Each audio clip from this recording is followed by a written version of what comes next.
നിരപരാധിയാണ് തികച്ചും. ഇനി അതിൽ കൂടുതലൊന്നും പറയാൻ തന്നെയാണ്.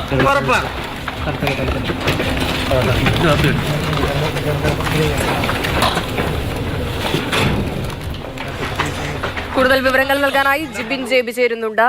ജിബിൻ, ഏറെ സമയം നീണ്ട ചോദ്യം ചെയ്യലിനൊടുവിലാണ് തന്ത്രിയുടെ അറസ്റ്റ് രേഖപ്പെടുത്തിയത്. 13ാം പ്രതിയാണ് കേസിലെ.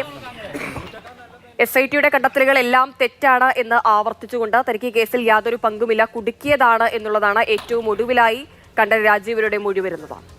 ഈ ശബരിമല സ്വർണ്ണക്കൊള്ള കേസുമായി ബന്ധപ്പെട്ട് 2 തവണയാണ് മുൻപ് ശബരിമല തന്ത്രിയായിരുന്ന കണ്ഠരര് രാജീവരെ മൊഴിയെടുപ്പിക്കുന്നതിന് വേണ്ടി പ്രത്യേക അന്വേഷണ സംഘം വിളിച്ചു വരുത്തിയിരുന്നത്. ഈ 2 ചോദ്യം ചെയ്യലിന് ശേഷവും അദ്ദേഹം പ്രതികരിച്ചത് ഉണ്ണികൃഷ്ണൻ പോറ്റിയെ തനിക്ക് നേരിട്ട് പരിചയമില്ല, ശബരിമലയിൽ വെച്ചുള്ള പരിചയമാണ്, സ്വർണ്ണക്കൊള്ള കേസുമായി തനിക്ക് യാതൊരുവിധ പങ്കുമില്ല എന്നാണ് അദ്ദേഹം അന്ന് മാധ്യമങ്ങളോട് സംസാരിച്ച സമയത്ത് പ്രതികരിച്ചത്. പക്ഷേ അത് ആകെപ്പാടെ തള്ളിക്കളയുന്നതാണ് ഇന്ന് പുറത്തു വന്ന SITയുടെ നിരീക്ഷണങ്ങൾ. പ്രത്യേകിച്ച് ഇന്ന് പുലർച്ചെയോടുകൂടിയാണ് പ്രത്യേക അന്വേഷണ സംഘം ചോദ്യം ചെയ്യുന്നതിന് വേണ്ടി ശബരിമല തന്ത്രിയായിരുന്ന കണ്ഠരര് രാജീവരെ കസ്റ്റഡിയിൽ എടുക്കുന്നത്. അതിനുശേഷം 11 മണിയോടുകൂടി അദ്ദേഹത്തിന്റെ അറസ്റ്റ് രേഖപ്പെടുത്തുന്നു. പിന്നീട് വിശദമായ ഒരു ചോദ്യം ചെയ്യൽ, ഏകദേശം 5 മണിക്കൂർ നീണ്ടുനിന്ന ഒരു ചോദ്യം ചെയ്യലാണ് പിന്നീട് നടന്നത്. അതിനുശേഷമാണ് അദ്ദേഹത്തിന്റെ അറസ്റ്റ് ഔദ്യോഗികമായി രേഖപ്പെടുത്തുകയും തിരുവനന്തപുരത്ത് ജനറൽ ആശുപത്രിയിലേക്ക് എത്തിച്ച് അദ്ദേഹത്തിന്റെ വൈദ്യപരിശോധന പൂർത്തിയാക്കി കൊല്ലം വിജിലൻസ് കോടതിയിലേക്ക് കൊണ്ടുപോവുകയും ചെയ്തു. അവിടെ അദ്ദേഹത്തെ 14 ദിവസത്തേക്ക് റിമാൻഡ് ചെയ്യുകയായിരുന്നു. 14 ദിവസത്തേക്ക് റിമാൻഡ് ചെയ്തു. അതായത് ഈ മാസം 23-ാം തീയതി വരെയാണ് അദ്ദേഹത്തെ റിമാൻഡ് ചെയ്തിരിക്കുന്നത്. പിന്നീടാണ് അദ്ദേഹത്തെ ഇപ്പോൾ വീണ്ടും വൈദ്യപരിശോധന പൂർത്തിയാക്കി സബ് ജയിലിലേക്ക് എത്തിച്ചിരിക്കുന്നത്. ഈ സമയത്ത് അതായത് ആദ്യം അദ്ദേഹത്തെ ജയിലിൽ കോടതിയിലേക്ക് കൊണ്ടുപോകുന്ന സമയത്ത്, പിന്നീട് കോടതിയിൽ നിന്ന് തിരികെ കൊണ്ടുവരുന്ന സമയത്തൊക്കെ നമ്മൾ അദ്ദേഹത്തിന്റെ പ്രതികരണം ആരാഞ്ഞിരുന്നു. ആ സമയത്തെല്ലാം അദ്ദേഹം പറഞ്ഞൊരു കാര്യമുണ്ട്.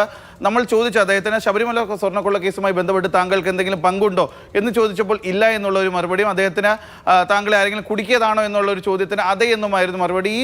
ഇതേ മറുപടി തന്നെയാണ് 3 തവണയും അദ്ദേഹം അറിയുന്നത്. പക്ഷേ SITയുടെ നിരീക്ഷണം നേരെ തിരിച്ചാണ്. അതായത് ശബരിമല സ്വർണ്ണക്കൊള്ള കേസുമായി ബന്ധപ്പെട്ട് ഉണ്ണികൃഷ്ണൻ പോറ്റി ശബരിമലയിലേക്ക് എത്തിച്ചിരിക്കുന്നത് തന്ത്രി തന്നെയാണ്. അവിടെ തന്ത്രിയുടെ ഒരു ഇടപെടൽ ഉണ്ടായിട്ടുണ്ട്.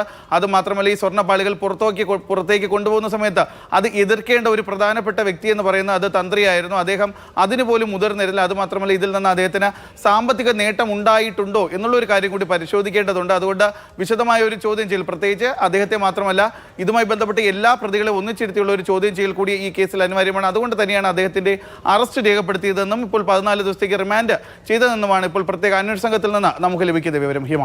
ശരി ജിബിൻ. ശബരിമല കട്ടിളപ്പാളി കേസിലാണ് തന്ത്രി കണ്ഠരര് രാജീവരുടെ അറസ്റ്റ് രേഖപ്പെടുത്തി ഇപ്പോൾ തിരുവനന്തപുരം ജില്ലാ ജയിലിലേക്ക് മാറ്റിയിരിക്കുന്നത്.